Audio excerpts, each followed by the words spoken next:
날씨가 점점 좋아지고 있는데 방에만 머물러 있지 않고 하나님이 주신 자연을 마음껏 누리기를 소망해 봅니다. 오늘부터 갈라디아서의 말씀을 여러분과 함께 나누게 될 것인데요.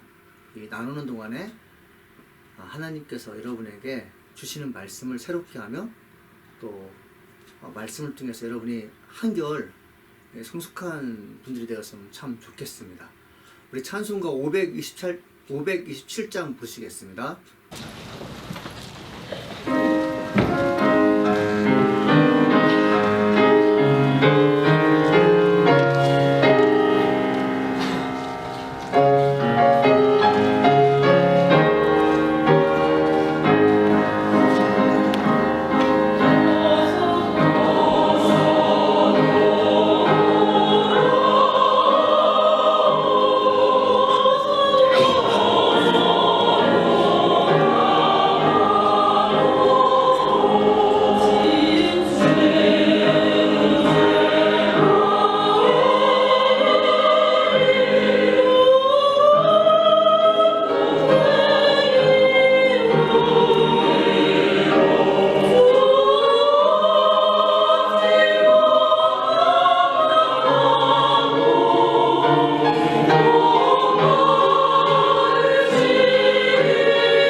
갈라디아서 1장 1절로 5절 말씀 되겠습니다.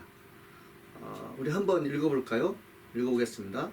사람들에게서 난 것이 아니요 사람으로 말미암은 것도 아니요 오직 예수 그리스도와 그를 죽은 자 가운데 살리신 하나님 아버지로 말미암아 사도된 바울은 함께 있는 모든 형제와 더불어 갈라디아 여러 교회들에게 우리 하나님 아버지와 주 예수 그리스도로부터 은혜와 평강이 있기를 원하노라.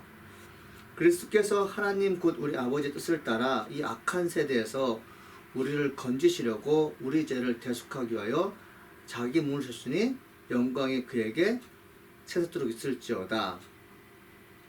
그리스도의 은혜로 너희를 부르신 이를 이같이 속히 떠나 다른 복음을 전하는 것을 내가 이상히 여기노라. 아멘. 이 갈라디아 교회는 사도 바울이 심혈을 기울여서 전도한 교회였습니다. 개척한 교회였죠. 이 바울이 그 교회를 떠나 여행 중에 들려오는 소식이 있었는데 그것이 무엇인가 하면 갈라디아 교회 성도들이 이상한 복음을 듣는다는 것이에요. 예수 그리스도로 구원받은 성도들에게 다른 복음이 들어갔다는 것이죠. 우리가 이제 말씀에 앞서서 가장 중요한 것은 뭐냐면 이 땅에 어떤 것도 우리 인간을 구원에 이르게 하는 방법과 그리고 도리가 없습니다. 오직 예수 그리스도만이 우리를 구원의 길로 이끄는 것인데 갈라디아 교회 성도들에게 어떤 미혹의 영이 들어왔냐면 꼭 예수 그리스도를 믿어야만이 구원받느냐, 이것도 심각한 문제인데 예수 그리스도뿐만 아니라 뭔가를 더 해야지만이 우리가 구원을 받을 수 있다, 이런 얘기를 하게 되죠. 사도 바울이 이제 복음을 증거할 때마다 어떤 내용들을 자주 언급하냐면 내가 하나님의 뜻으로 말미암아 주의 종 되었다, 이렇게 말하게 됩니다. 여러분이 하나님의 종이 되온 것, 여러분이 성도된 것은 사람의 힘으로 된 것이 아니라 오로지 나를 사랑하셔서 자기 아들을 십자가에 못 박혀 죽게끔 하신 하나님의 은혜로 우리가 된 것임을 우리가 늘 의심하지 않습니까? 이걸 우리가 간과해서는 안 되죠. 그래서 사도 바울이 이렇게 말해요. 사람에게서 난 것도 아니요 사람으로 말미암은 것도 아니요 오직 예수 그리스도와 그를 죽은 자 가운데 살리신 하나님 아버지로 말미암아 사도된 바울은 돼 있어요. 사도 바울은 전문 사역자였습니다. 하나님 말씀을 증거한 이방인의 그릇으로 삼으셨어요. 사도 바울이 담의 도상에서 회심한 후 하나님께서 그에게 말씀하신 게 뭐예요? 내가 너를 이방인을 위한 그릇으로 삼겠다. 사도 바울이 어떤 직분을 받은 거예요? 이방인에게 복음을 증거하는 직분을 받은 것이에요. 내가 이방인을 위해서 복음을 증거하는 사도로 부름받은 것은 사람으로 말미암은 게 아니라고 말하고 있어요. 사람의 뜻대로 된 것이 아니라고 말씀하고 있어요. 자, 그렇다면 보십시오. 바울이 단호하게 이렇게 말하는 것은 뭘까요? 나에 대해서, 내가 하나님의 종이 된 것에 대해서 너희들은 침묵하거라. 또 하는가 뭐겠습니까? 내가 하나님의 종이 된 것에 대해서 나를 믿어달라는 것이에요. 너희들이 알고 있는 베드로, 야고보, 요한 이런 사도들만 하나님의 종이 아니라 나도 사람의 뜻으로, 사람으로 말미암아 하나님의 종이 된 것이 아니라 예수 그리스도의 은혜로, 전적인 하나님 은혜로 사도가 되었기 때문에 나를 좀 믿어달라는 것입니다. 여러분, 사람의 뜻으로 되지 않고 하나님의 은혜, 예수의 전적인 은혜로만 사도가 되었다면 그는 어떤 사람이겠습니까? 다른 것이 귀에 들어오지 않습니다. 복음을 증거한 일이 가장 크게 큰 기쁨인 것이에요. 이렇듯 사도 바울은 매 순간마다 어느 시점에서 그리고 어느 지역에 가든지 항상 사람들에게 먼저 얘기하는 것이 뭐냐면 내가 죽은 자 가운데 살리신 하나님 아버지로 말미암아 사도가 되었다, 이렇게 얘기하고 있습니다. 여러분, 복음을 증거한 일은 전문적인 영역입니다. 제가 여러분 복음을 증거한 전문적인 영역이 있잖아요. 예수님께서 그런 말씀하시잖아요. 너희들이 복음을 증거하러 갈 때 저희들에게 뭐라고 말씀하십니까? 너희 전대에 금이나 은이나 동을 가지지 말고 여행을 위하여 배낭이나 두벌옷이나 신이나 지팡이를 가지지 말라. 이는 일꾼이 자기 먹을 것을 받는 것이 마땅함이라. 마태복음 10장 9절에서 10절 말씀이거든요. 돈 걱정하지 말고 복음을 증거하는 것이에요. 근데 여러분들 잘 생각해 보세요. 아무것도 가지지 말라는 것이에요. 돈이나 전대나 아무것도 가져가지 말라는 것이에요. 지금처럼 이제 교통이 발달되고 그리고 많은 상점이 있게 되면 또 잠잘자리가 있으면 여러분 먹으러 갈 수도 있잖아요. 근데 돈이 없으면 못 가잖아요. 옛날에는 끝없이 펼쳐지는 광야를 걸었어야 했어요. 사막을 걷기도 하고 산을 넘기도 하고 바다를 건너기도 했는데 이 모든 역경을 홀로 감당할 수가 없어요. 먹을 것이 주어져야지 힘을 내서 복음을 증거할 수 있고 잠을 잘 수 있는 숙소가 마련돼야지 기운을 차리고 새로운 힘을 얻어서 나갈 수 있잖아요. 근데 예수님께서 뭐라고 말씀하세요? 가져가지 말라는 것이에요. 근데 예수님께서 참 그 복음을 증거한 사람들에게 위로가 되는 말씀이 뭐냐면 일꾼이 자기 먹을 것을 받는 것이 마땅하니라. 그러니까 복음을 증거하는 것이 뭐라고요? 일하는 것이라는 것이죠.